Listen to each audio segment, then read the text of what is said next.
Olá pessoal, aqui é o Velgas, hoje é dia 31 de julho de 2026, 6 horas, horário de Brasília. Ataques destrutivos Smash em armazéns russos.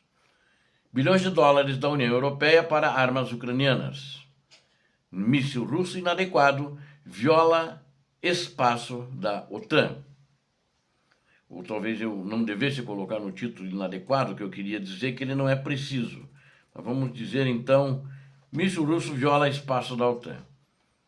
Ele invadiu o espaço aéreo da Polônia e voou 90 quilômetros até que ele atingiu o chão e fez um buraco de 10 metros de diâmetro. Vamos ver em detalhes isso nesse vídeo, entre outras coisas. Vamos revelar a destruição implacável de mais dois grandes complexos logísticos da gigante russa Wildberries por drones ucranianos de longo alcance, sabotando a infraestrutura econômica da Rússia e o abastecimento de suas tropas. Também mostraremos como a dinamicidade da vitória ucraniana se consolida com a liberação de 3,9 bilhões de dólares vindos da União Europeia, verba carimbada que vai direto para a compra de mísseis novos caças Gripen e drones a jato para aniquilar as bases russas. Por fim, expomos o desespero e o erro técnico da Rússia, que disparou um míssil de cruzeiro da série KH-101, que acabou caindo em território da Polônia, violando o espaço aéreo da OTAN e provando que a tirania de Moscou é uma ameaça global. Não perca nenhum detalhe dessa cobertura militar intensa. Inscreva-se agora mesmo no canal, deixe o seu like, compartilhe este vídeo com seus amigos e comente abaixo o que você acha do avanço tecnológico das nossas... o que você do avanço tecnológico das forças ucranianas.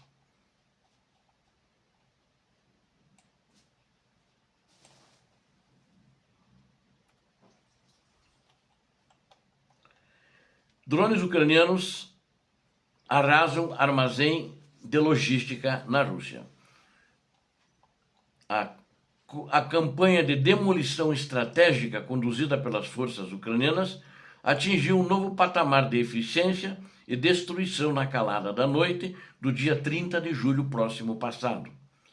A inteligência militar e as forças de sistemas não tripulados da Ucrânia desferiram golpes cirúrgicos e avassaladores contra o coração da infraestrutura comercial e logística em território russo, mais uma vez da empresa Wildberries. Desta vez, os alvos foram grandes instalações que pertencem à gigante russa de comércio eletrônico Wildberries, uma empresa que atua diretamente no suporte financeiro e logístico que sustenta também a máquina de guerra de Moscou. Ela trabalha para as Forças Armadas da Rússia. Ou melhor, trabalhava na realidade. Os donos parece que estão em pé de guerra com o Kremlin, porque eles pediram dinheiro para ressarcir os prejuízos. O ditador já mandou recado dizer que não vai pagar nenhum prejuízo para eles. E aqueles que eu já falei também em outros vídeos, no de ontem também, não vai pagar os fornecedores, nem os pequenos e nem ninguém. Todos vão ter que arcar com prejuízo. Tem gente quebrando por causa disso. Tem gente que já quebrou por causa disso. Os ataques certeiros ocorreram em duas frentes distintas e profundas dentro das fronteiras da Rússia, provando que qualquer recanto, qualquer canto do território da Rússia não está salvo desses vetores aéreos ucranianos. A primeira grande explosão foi confirmada na cidade de Penza, onde um armazém imenso foi completamente engolido pelas chamas após o impacto direto dos drones ucranianos. O próprio governador daquela província, russa, Oleg Melnichenko, veio a público desesperado para confirmar a eficácia do ataque das forças ucranianas. Segundo o relato oficial da liderança daquela província russa, a destruição gerou pânico generalizado e forçou a evacuação imediata de mais de 200 pessoas da área afetada. A fumaça preta era visível a quilômetros de distância, e as chamas, as labaredas também, expôs a fragilidade absoluta das defesas antiaéreas russas, que se mostraram incapazes de interceptar a tecnologia não tripulada da Ucrânia. Simultaneamente, outro ataque devastador foi registrado nos arredores da cidade de Sarapul, localizada na República Russa da Udmurtia, uma região situada estrategicamente a nordeste de Moscou. Canais locais da rede social Telegram ficaram inundados de relatos de moradores assustados com estrondos das explosões e com os grandes incêndios que consumiam a estrutura logística da Wildberries. Esse duplo golpe simultâneo demonstra uma coordenação tática impecável por parte do comando militar ucraniano, que planeja e executa incursões de longo alcance com precisão cirúrgica. O comandante das forças de sistemas não tripulados, o comandante Robert Madiar Braude, o Madiar é o pseudônimo dele, o nome é Robert Braude só, né? Confirmou publicamente o sucesso absoluto dessas missões de bombardeio sob o seu comando. Com orgulho legítimo de quem lidera a vanguarda tecnológica da guerra, o Madiar destacou que essas operações marcam a 8ª e a 9ª instalações da Wildberries, a serem completamente pulverizadas desde o início desta campanha focada, que começou no princípio deste mês. Em sua conta oficial no Telegram, o comandante ironizou o colapso logístico sofrido pelos russos com seu estilo enigmático e direto característico. Madiar escreveu textualmente que o pacote não chegará nem para a Penza nem para o Exército Vermelho, ironizando a província de Udmurtia e o desespero dos militares russos que dependem dessas redes de distribuição. A destruição sistemática destes centros logísticos paralisa a economia interna da Rússia e impede que insumos civis e militares sejam redirecionados para as frentes de batalha. A Ucrânia deixa claro para o Kremlin que cada ato de agressão contra as cidades ucranianas será respondido com a aniquilação de ativos econômicos de alto valor no coração do território da Rússia. E uma logística militar superior. Bilhões da União Europeia reforçam as forças ucranianas. Enquanto a Rússia queima e amarga prejuízos bilionários em sua própria casa, a Ucrânia solidifica alianças internacionais poderosas que garantem a superioridade de seu arsenal. A engrenagem financeira do Ocidente foi acionada com força total para blindar o esforço de guerra do nosso exército contra a agressão injustificada dos russos. Desculpe, o nosso exército saiu por engano, do exército ucraniano. A Ucrânia recebeu oficialmente uma nova e massiva parcela de financiamento no montante expressivo de 3,47 bilhões de euros, o que vale aproximadamente a 3,9 bilhões de dólares. Esses recursos substanciais chegam por meio da União Europeia, fazendo parte de um amplo e robusto programa de empréstimos estruturados já aprovado no valor de 90 bilhões de euros. O anúncio oficial desta injeção de capital na defesa foi realizado pelo primeiro-ministro Serhiy Koretsky na data de 30 de julho. Diferente das verbas burocráticas do passado, esses fundos alocados possuem um destino extremamente agressivo e letal para a segurança dos russos, que estão muito preocupados. A Ucrânia vai receber mais armamento ainda, além desses, né? A verba será utilizada diretamente para financiar a aquisição em larga escala de drones avançados, incluindo modelos modernos equipados com a propulsão a jato de longo alcance. Além disso, os bilhões garantirão a compra de mísseis de alta precisão e dos temidos caças supersônicos Gripen, aeronaves de combate fundamentais para anular a força aérea da Rússia. De acordo com o comunicado oficial emitido pela liderança da União Europeia, o objetivo central desta transferência bilionária é ajudar a Ucrânia a obter rapidamente os equipamentos essenciais de que precisa no front. Este empréstimo de apoio de 90 bilhões de euros serve como a espinha dorsal para sustentar o orçamento governamental e impulsionar diretamente as operações ofensivas contra a Rússia. A projeção financeira é sólida e os especialistas estimam que este programa cobrirá 2/3 das necessidades da Ucrânia para os anos de 2026 e 2027.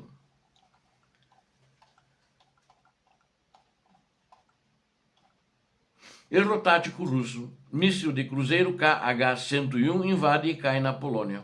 O desespero militar da Rússia e a imprecisão crônica de seu arsenal tecnológico resultaram em um grave incidente internacional na fronteira com a OTAN. A incompetência dos operadores russos gerou uma noite extremamente difícil e tensa para os sistemas de defesa aérea da Polônia. Um artefato destrutivo cruzou as linhas da fronteira e cruzou diretamente em um campo aberto localizado do leste do território polonês durante a madrugada do dia 30 de julho. Mas ele avançou dentro do território onde ele caiu, ele avançou 90 quilômetros, então esse míssil foi longe. Às vezes a gente pode até pensar, será que não é uma provocação ou será que o míssil foi na direção errada, não obedeceu aos comandos, né? Então, caiu numa zona que não tinha ninguém morando, não atingiu ninguém. O primeiro-ministro polonês Donald Tusk deslocou-se às pressas para a região afetada e declarou publicamente que o objeto era flagrantemente um míssil lançado pela Rússia. O chefe do governo polonês discursou diretamente no local do impacto, nas proximidades da pequena vila de Tarnawa Colônia, situada na região estratégica de Lublin.